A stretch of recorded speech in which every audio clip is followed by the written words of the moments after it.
The next step for 1688 is we're going to mail out or do this online, and what it represents is this. What we should keep in the fisheries policy and what we want to go away. Majority does rule. I think we got to keep owner-operator and fleet separation to protect you fellas. I think we should keep the trap limit as it is.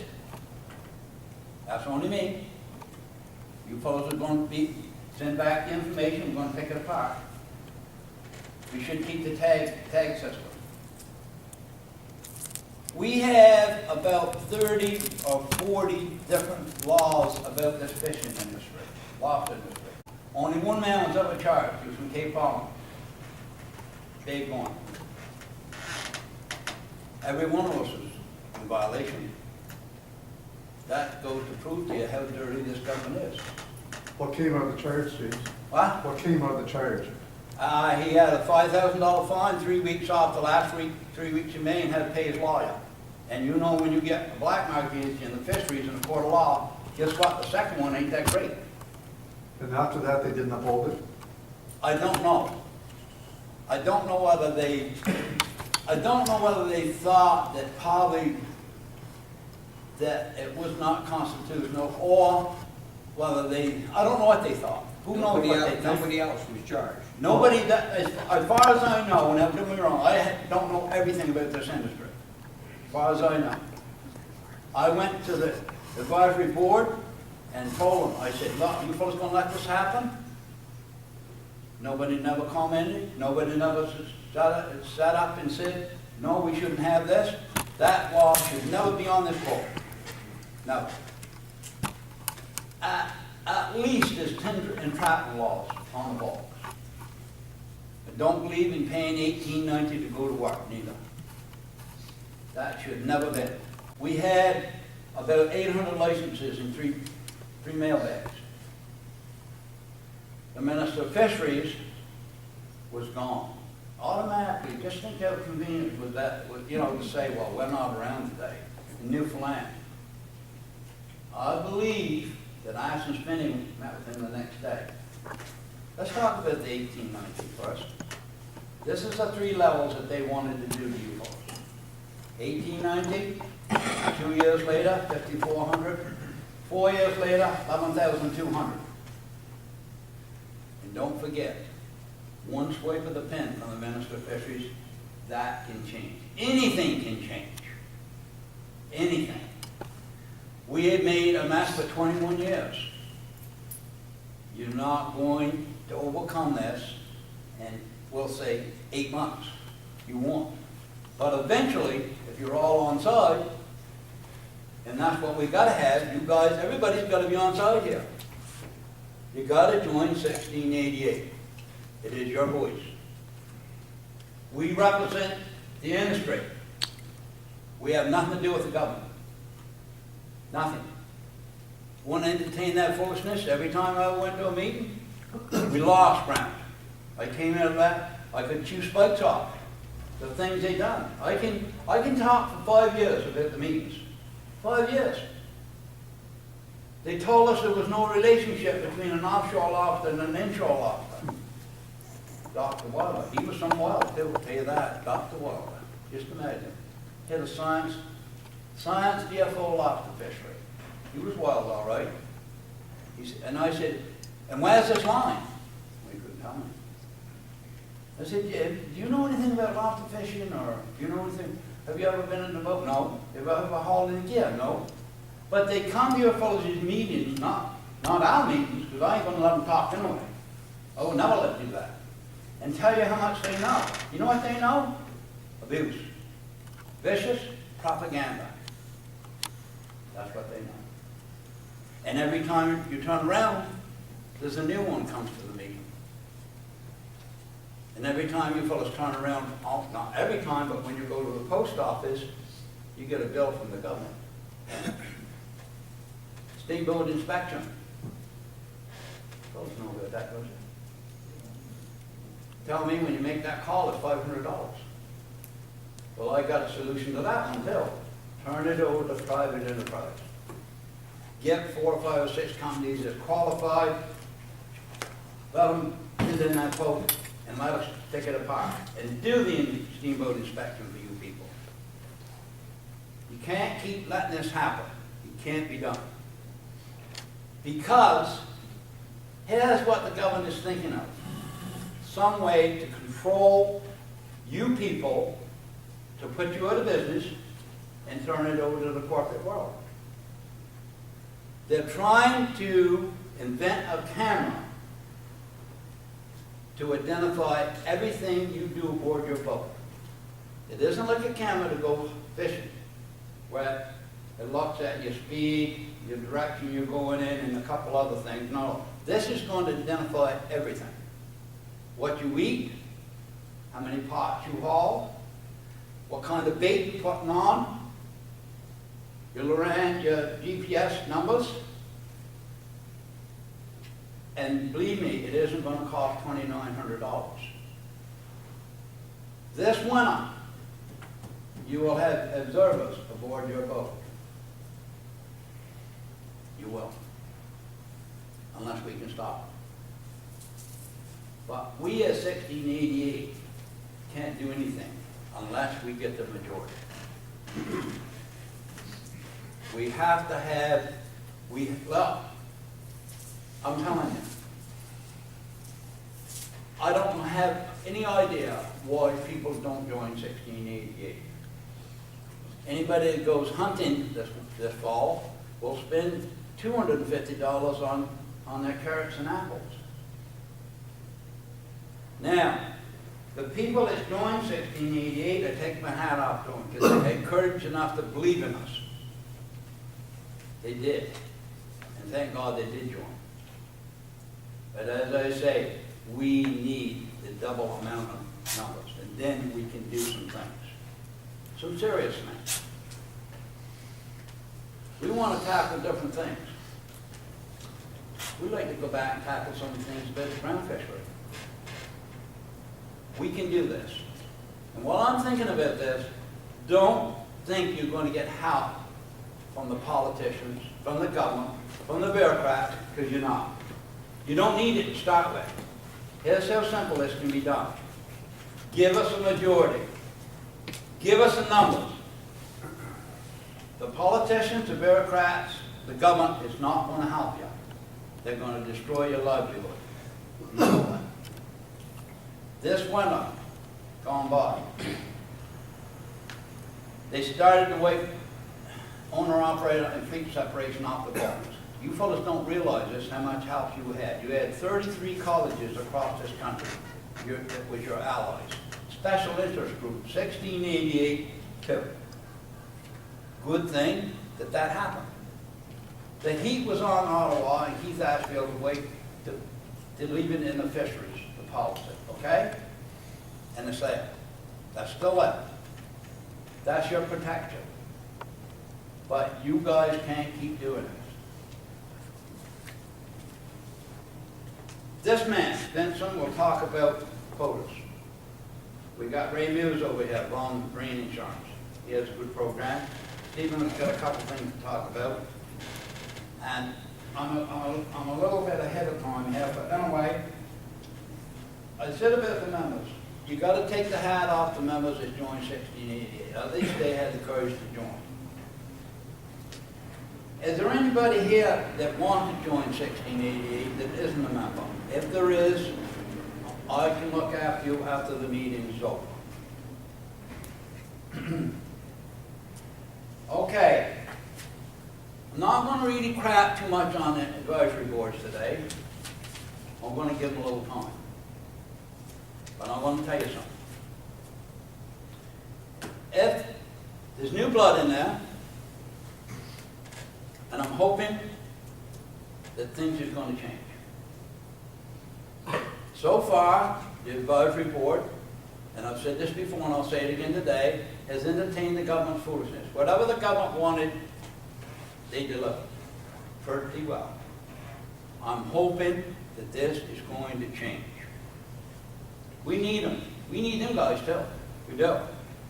But if they don't represent the fishermen, guess what? We'll crap on them. We'll tell you a lot of good stories. It is the true stories. That should never be. You should never be on the advisory board if you're there for yourself. You should be there for the industry. Ashton, no, we never stepped down, they voted him down. Is that a good thing? Time will tell. It's too early to tell. I'm hoping they're going to represent you guys. Okay. We'd like to have Ray News come up here and explain his program. And this program is only good for members that belong to 1688. Good afternoon. A lot of you guys probably know who I am already. I don't know you.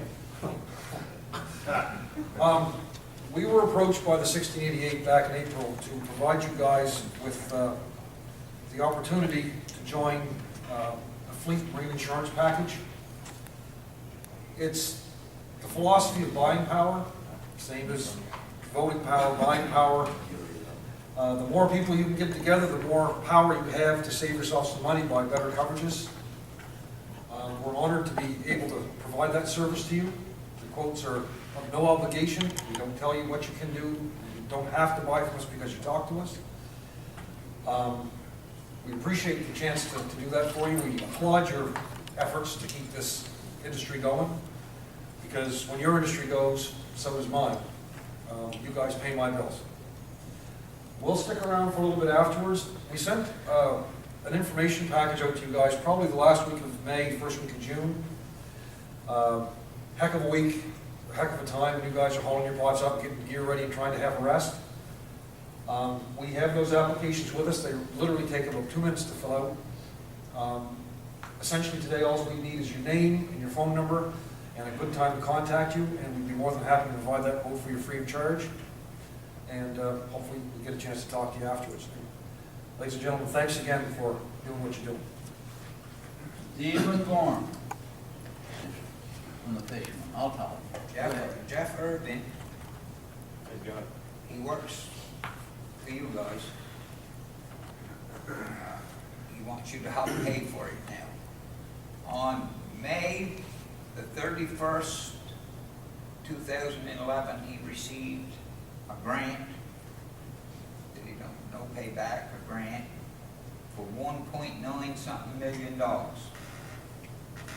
The same day, January the 31st, 2011, October 31st, he received another $35,000. Back in May the 1st, I believe it was, the dates, but I might not be right on. But back in May, he received a grant for $2 million. I think he's somewhere around $55,000 short of $4 million. Of your money. Of your money. That he took a trade mission to all over the world. Spent, I don't know how much money, $750,000 or so. Wine and dining, not about the best. About the best. He come home, and the report that he done, Vincent's going to give you a really clear update on that, went to the buyers. So, oops, I'm going to get nasty a little. Clearwater give it to her over to wherever they went and jumped right in on the market before anybody even knew anything about it. Now, your dollars is paid for them to gallivant around the world and give the information only to the buyers. How do you get that job? Huh? How do you get that job? Government appointed. Vincent will fill you all in on that. Politically, his appointment is politically appointed.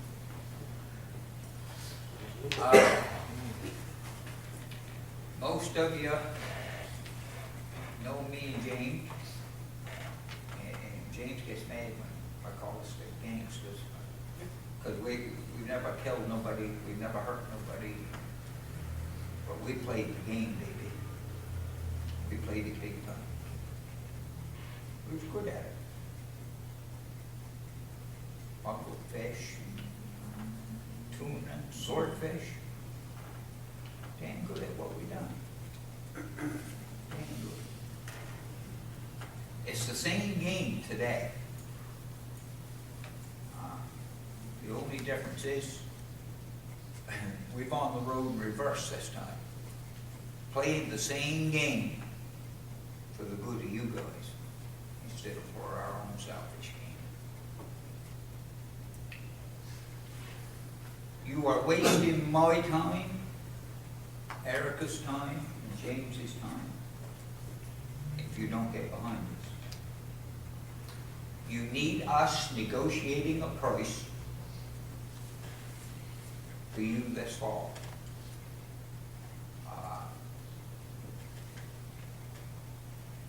I know that Spiros has already met with FLA 34, and they are believing his lies. Whoops. But that's a fact, gentlemen. So it's the same game. We damn good at it. And we're playing for good this time, not for bad.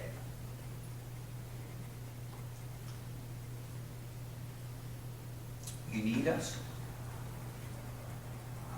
James said to me today, who else would be crazy enough to take this on?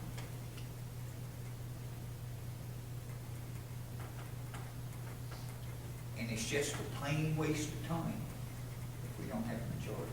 You're wasting my time. Now,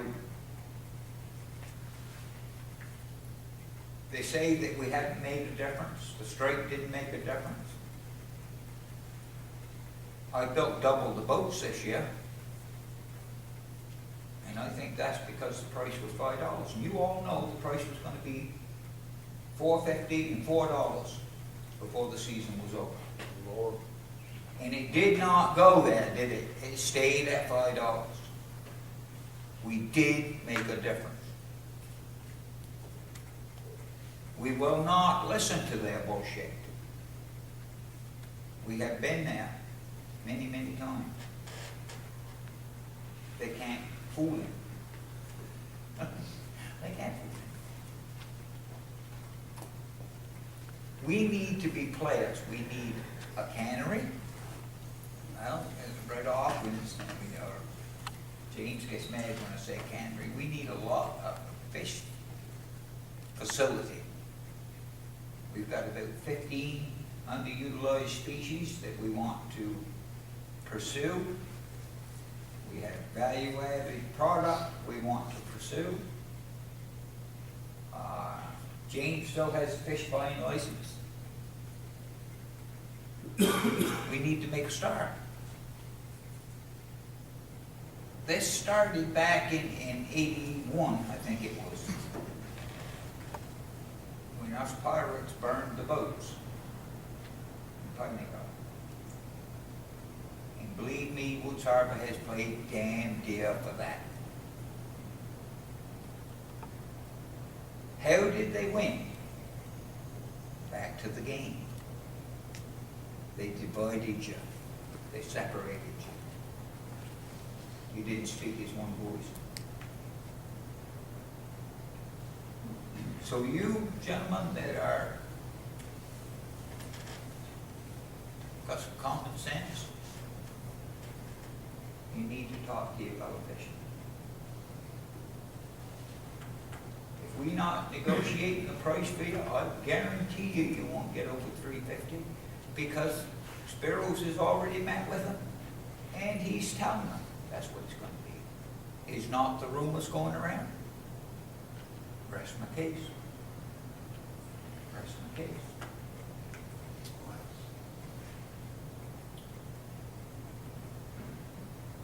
This board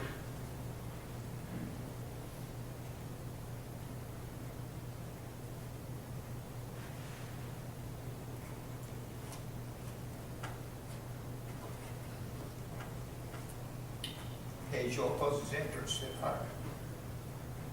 Our communities, we're about to lose them now. We're about to lose them.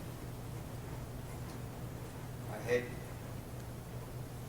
7 uncles that fought overseas. My grandfather was a prisoner of war for 4 years in Hong Kong. And they fought to make this country free. And now, it's up to us. We allowed government works for us. You remember? It's democracy. You remember when that used to be? Nobody holds anybody accountable. 1688 will hold them accountable. We need to take this industry back and make it viable and just work together. Think back of some of the old fellas that taught you. We're the last generation that knows that teaching. How to work together, how to pull together. James gets mad at me when I say we're responsible because we taught our children to be greedy, to stand on your own. Thought we were doing a great thing. Thought we were doing a great thing. And now you see fishermen cutting fishermen's throat. That didn't used to happen. That didn't used to happen. But it does now. Boys, you know how we feel. Get behind us. You only got to put up with us January the 4th, because election comes. And if we ain't accomplished something for you by then, maybe we don't want to be here no more. Maybe, you know, I don't know where we're going. But we are asking for a chance. Did I do something? Not anything else with it?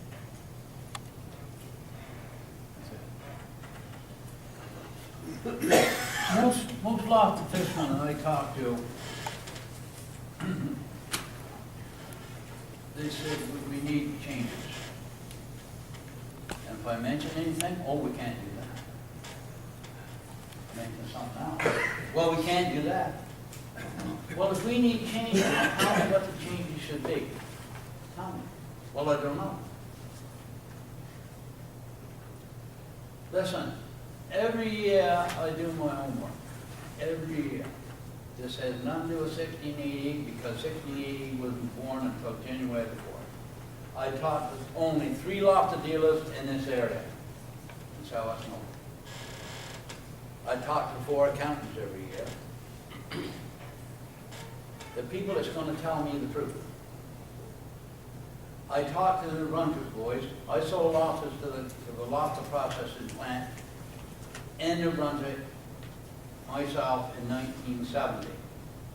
In the 50s, we had a soft shell lobster for a couple of years. You fellows most wouldn't remember that. Probably some people here would. We sold some lobsters to E.P. Melanson. So I still have ties in New Brunswick to the people that's going to tell me the truth. Every fall, and this is one thing I don't like.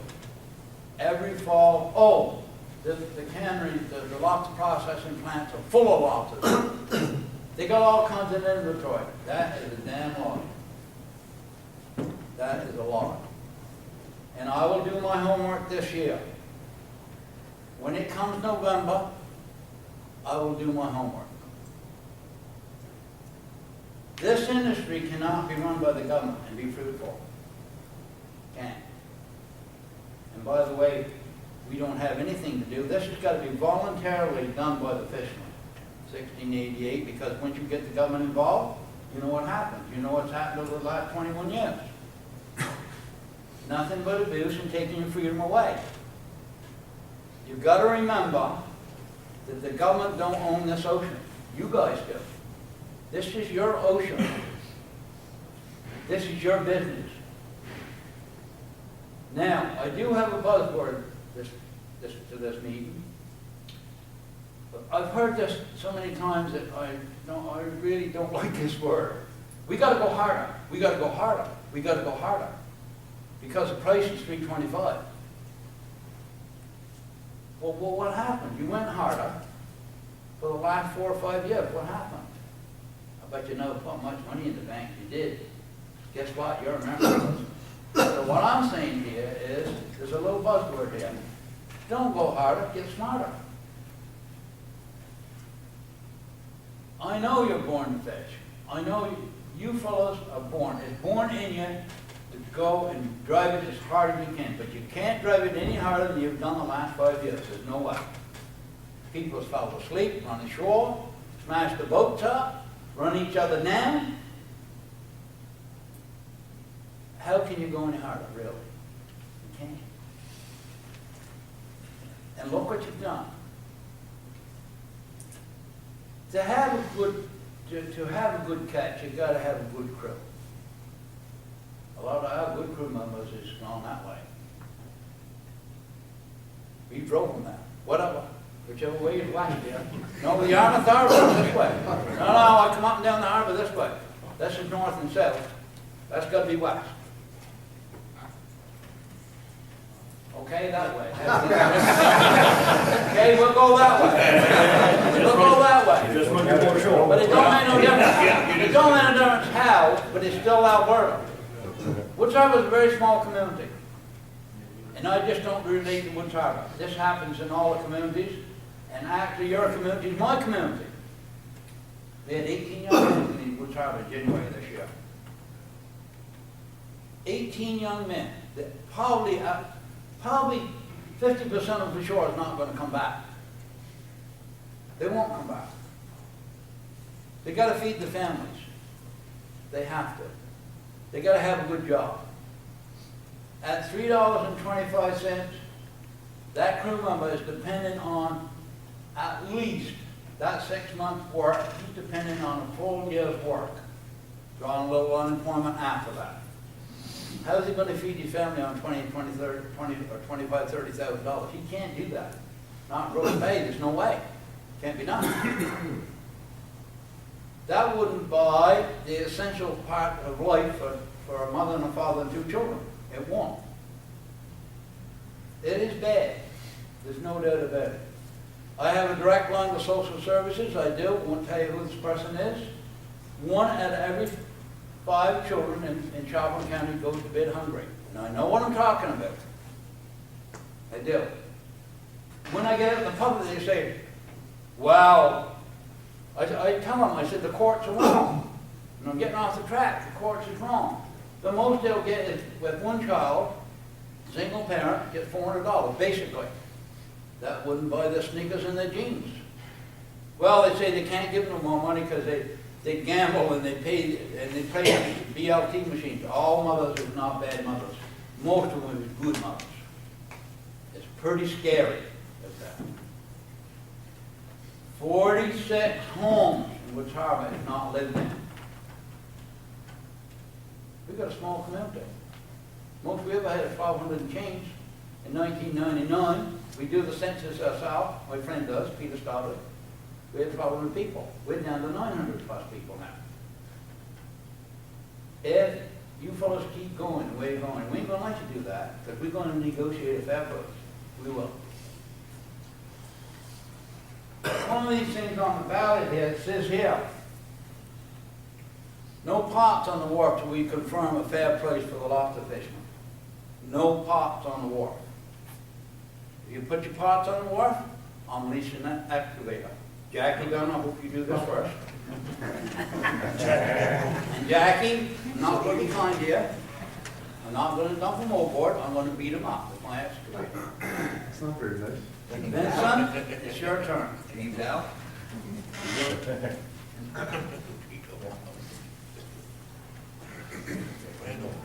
Like I say, this lobster industry can't be run by the government. It's got to be run by the industry. Once you put something in the government's hand, it's mandatory. You've had it. That's what happens here. James, you just said a good word there. I've sat around a lot of tables, been to a lot of meetings. Mandatory is the key word. Mandatory dues. Until you get that, you'll never, the fishermen will never fall under a complete umbrella. They'll always be segregated and divided, like you said before. Well, you've heard me speak, and I say pretty well the same things over and over. You have the words. And if the fishermen are that, if they got their head buried in the sand that far, then they deserve to lose this industry. Do I want to lose? Do I want to lose Woods Harbor or Yarmouth Bar None of us do. or Matagan? No, I don't. Until you get mandatory dues, this will not change. Well, it's on the books. But one thing, I'm glad you brought this up. After this year, the tags is going to be, the DFO is going to issue you tags this year. Okay? Next year, you're not going to be able to. No. They said that if you're not a paid member of an association, the association's got to activate your tags and your license. Now, we'll wait and see. Don't hold your breath about that, because remember, one swipe of the pen, that could go away. That was told to me by Ann Sweeney. No, I realize that. I've heard that, thanks, last year, this year. Anyway, I'm Vince Lauren. This is the Gardner Pinhole Report. It's the Bible for the laws of Council of Canada and Jack Early. I don't imagine too many people's printed it off and read it. You can't no more, they took it down since you printed it. It's a surprise. He don't tell you what's in here. I will. He came around and wanted a half a cent. And a half a cent, deals to support his organization. And like Stevie said, they've got $4 million. Why do they need our half cent? Anyway, Well, you can go online and see this, by the way. I'll give you that. in the mandate that he prints for the laws of Council of Canada, he says the biggest thing is he has to repay the people who finance it. So I guess we're not kicking in our half cent. We're not going to have much coming our way. And the federal government who threw in the $4 million is going to have things going their way. It also said there will be no sustainability program. That's the MSC, so your lobsters can go to Europe and go on the shelf is sustainable. They get a higher price. Some stores in Europe won't even carry them. My son's been there. If your product isn't sustainable, a lot of countries won't carry it on the shelf. It's called a premium lobster. So anyway, the government says, this says there will be no sustainability designation until we have rationalization. And rationalization means there's fewer of us. That's exactly what that means. Fewer people, less capacity, and all that stuff that goes with it. Page 8, they say demand equals supply. The basis for price increases is there. Page 9, in the short run, we have to sustain ourselves during this poor economic period around the world. In the long run, there will be higher prices. Page 12 says Canadian quality is better than the United States. 15 is industry fragmentation and destructive competition with buyers, sellers, and fishermen. So they know that sellers undercut each other. I'll sell you this product for 10 cents less. That's why your price is low. They go after markets and they undercut the guy that's already got the market. And destructive competition, that means fishermen go ahead and catch all the lobsters they can catch. They don't want you to do that. Page 17, they say the resource is healthy, but they want to reduce effort by adjusting the seasons, the days fished, the number of licenses, the number of traps, and the number of trap hauls. And by adjusting the seasons, my idea of that around here is because we do have a bit of a quality problem the first couple of weeks. Set the season back a couple to 3 weeks. That's fine for a lot of people, but I fish in the bay. My season's over January 5th or 6th, whether I like it or not. And I don't catch very many lobsters again until April. Page 18, they want fleet rationalization, tradable quotas, shorter seasons, dockside monitoring, and pay for that. Page 23, they paid a lot of money for that report, so I'm going to take their word. When lobsters are scarce and the price is high, dealers make 60 cents per pound. When they're in a position of oversupply, a lot, they make as much as $2.50 a pound. Their excuse to you for the low price is there's so many lobsters. That's when they make their money, according to the report.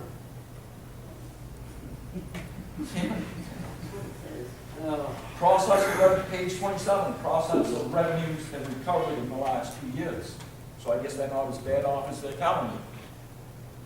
Page 30, commercial interest by buyers to keep the prices low. That means, why do they really want to pay more? Why do you want to pay more for a car? Same idea. Page 32, they talk about gluts again. And that report is sticking it to District 34. The only time they talk about gluts is the before Christmas glut. That's what they mean by gluts. They don't mean the catching too many lobsters in PER in New Brunswick. By the way, they're having the best years they've ever had as far as catch goes, because I've been there this past week. Been on the water talking to fishermen. One guy had caught 20,000 pounds. That was his regular yearly catch. And he's got a month to go. And page 33, over the whole run of the season, there's a strong demand, but a limited supply.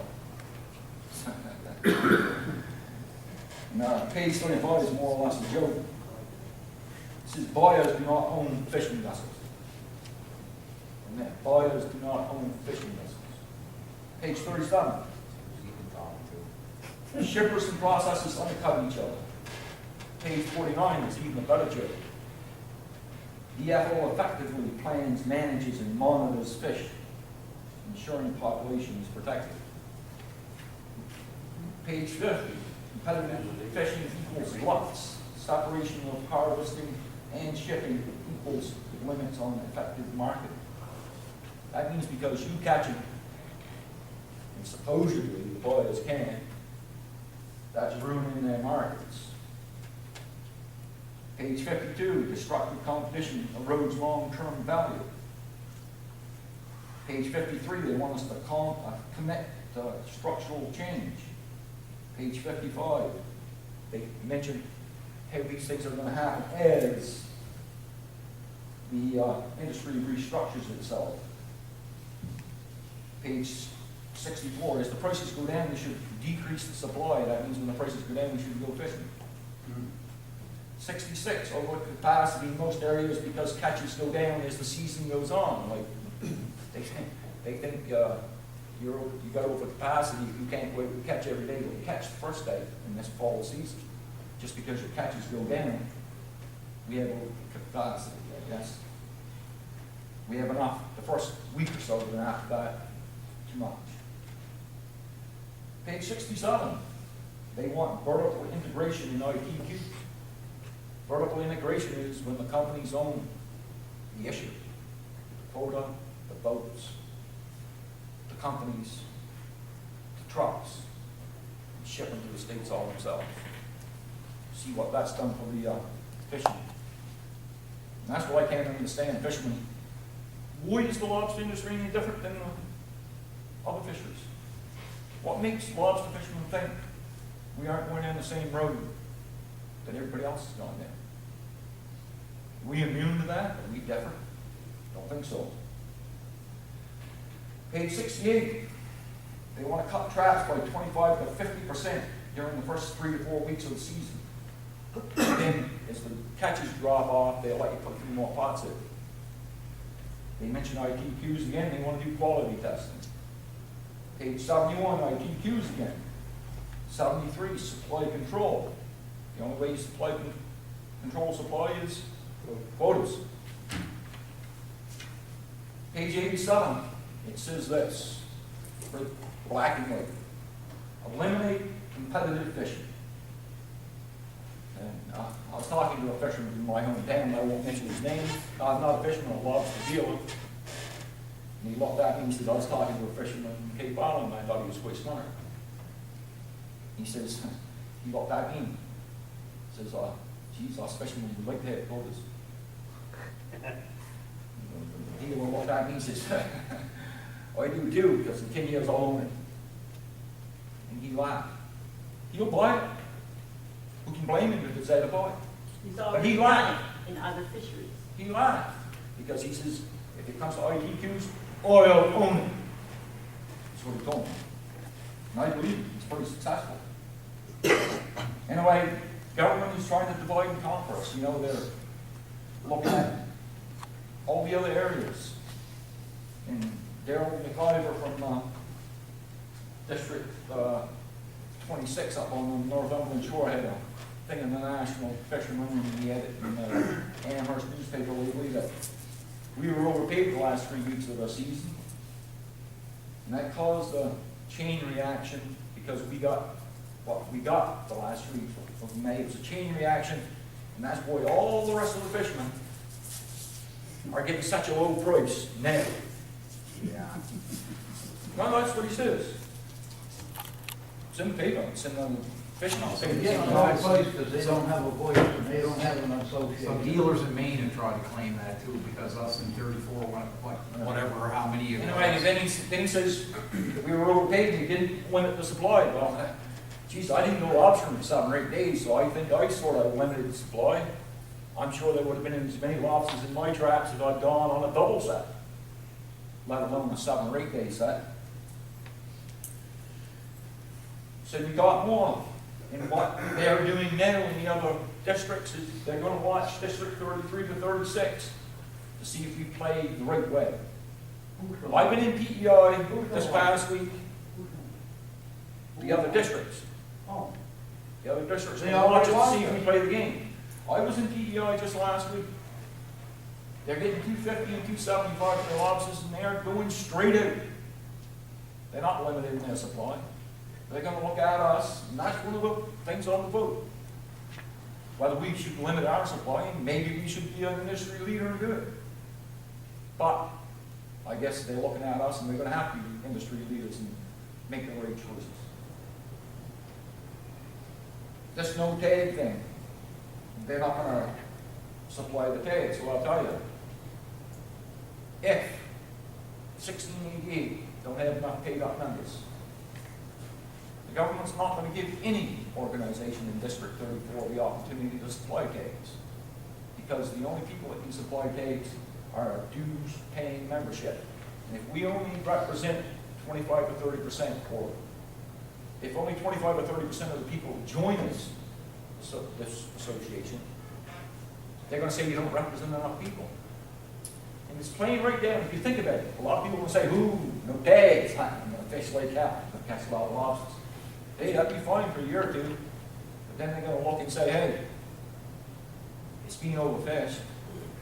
The species, and you're going to hurt the species, and people are going in on days they shouldn't go out. So let's do a quota thing."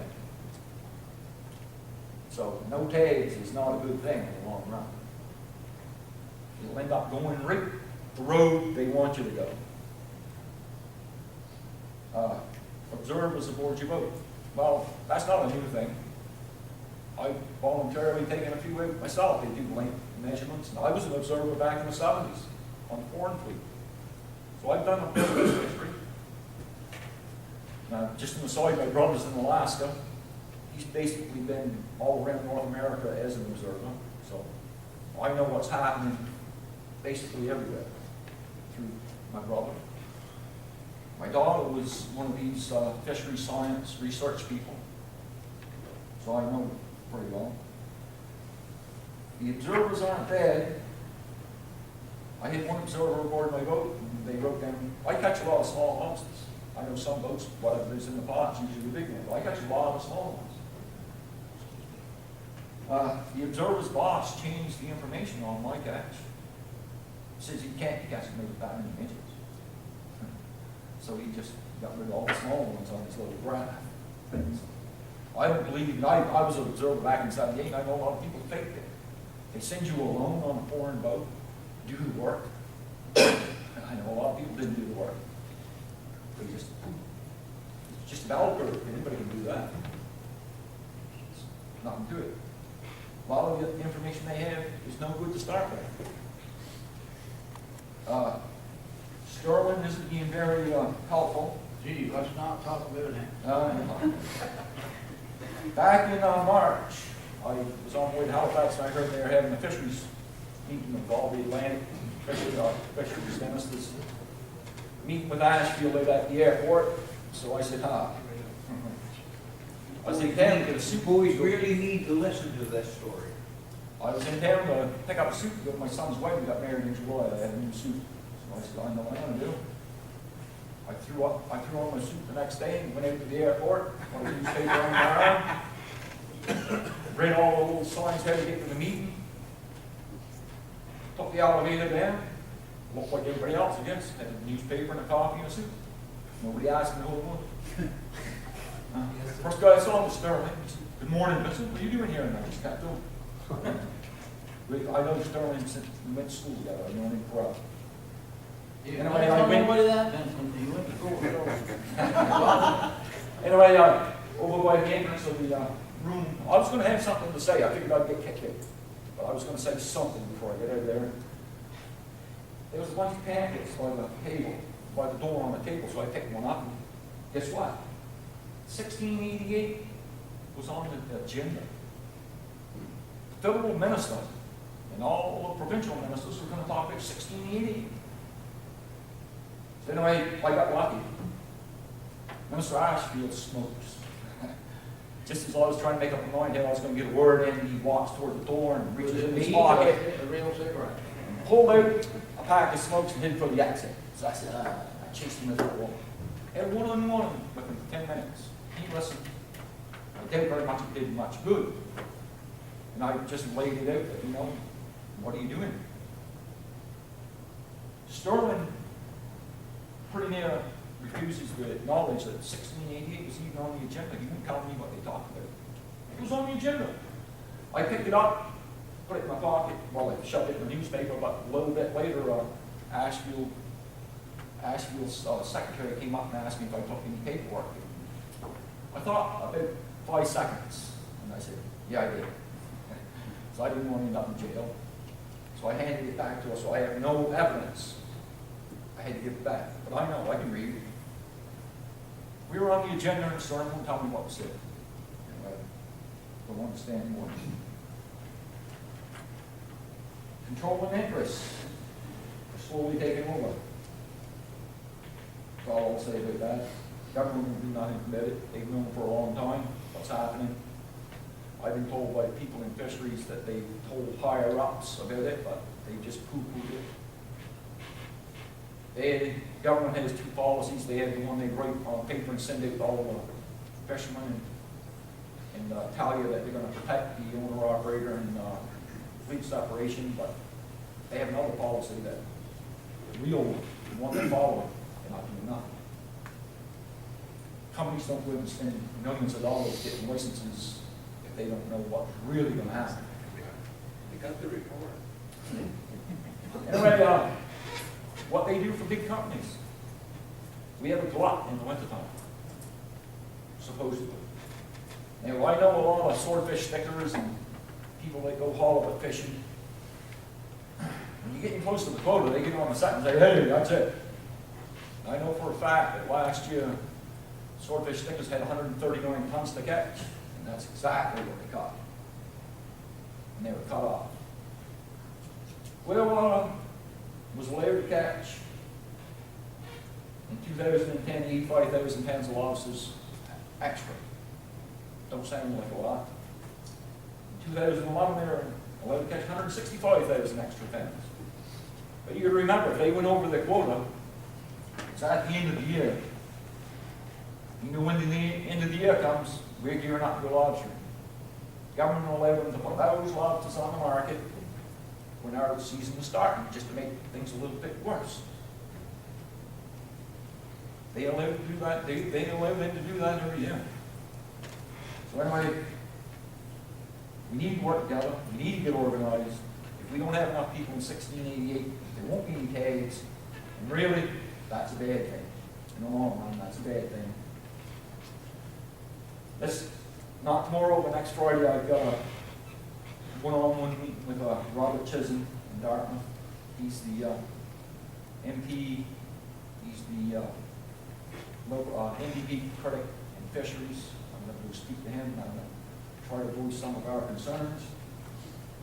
His email is robertchisholm@karl.gc.ca if anybody wants to make a comment. To him, he's more than willing to hear them, because that's how I got him. I emailed him, and we got a meeting. He's interested, he wants to throw stuff at Ashfield and Harper. And any questions? Anybody want to discuss anything, or any questions about what I've gone through? I'm sorry, but I missed it. Who wrote the report? And for Yeah, whom? no. This was done by Gardner Kimball, their research. No, it was, no, it's only the name guy. The government. The Government. bureaucrats. Oh, the The government. government done that. Government. They got paid for it. Yeah, they paid $200 or All these $300. ideas is to abuse you and put you out of your business. And for whom did they do it? For The industry? Lobster Council of Canada. They did it for the Lobster Council? of Yes. Canada? Okay. Yeah, and this is, And he's gonna be here on the 21st, here in Yarmouth. Jeff Irving. and this is where all these notations came out of this. Yeah.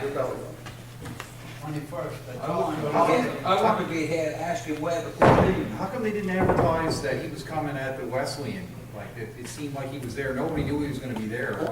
I think a lot of us would have went. The first thing that Ashton done, he approved the Lobster Council of Canada. He never had no right to do that. He did not. He did not. And we knew it was the first to start off with, and we knew what Jeff Irving was going to do. He was going to represent the government and the dealers. You're not allowed to join the Lobster Council of Canada unless you agree with their mandate. So if you question anything that's in there, you're not a member. If you have any kind of conviction at all, if you happen to have 4 small lobsters in your 4,000 or 5,000 pound catch, which I know it happened to some guys down home. They land 3,000 or 4,000 pounds, the first thing the fishery officers find 4 midgets, and they find them. You can't be a member. And the only reason he wanted your half cent, he didn't need it, but I'll tell you why he wanted the half cent. So you'd sign up, and he could claim that he was representing this many people, and he wanted to laugh at the fishermen who would fund their own demise. Anyway, thank you. Gardner Penfold has only got that name on that document. That comes from the bureaucrats. You fellas must realize how dirty they are. You got it. You have to put out an information to you people to let you vote on it. Let's put this to bed. And we can't discriminate. We got to put it out to the people that don't belong to 1680. We have to. It wouldn't be fair, because they are part of this industry. Quotas. A lot of people around Southwest Noah's got some money, but they're not going to do much damage in buying these licenses up, and I'll tell you what. When quotas come in, ITQ come in for ground fish, that spread all over the world. Took a little while, took a few years to do that. Every eye is watching on your lobster fishery in 33 and 34. Believe me, it's the only competitive fishery left that makes any difference. You know, let's face it, it's the only fishery left competitively of any magnitude. So, take people like Sobeys, okay? Loblaws. They have a right to buy into that. We got a woman in Miami who owns swordfish quota. We had a car dealership in Scarborough, Ontario. He owns swordfish quota. So little fellows like has $8 or $10 million to dump into this fishery, they're gonna be eaten up. So then this is what's gonna happen, they're gonna build a boat of their choice and stack licenses. Now, there's gonna be some of you says, no, I'm not selling. They're not buying my quota, I'm not selling, preferably if you go into quotas.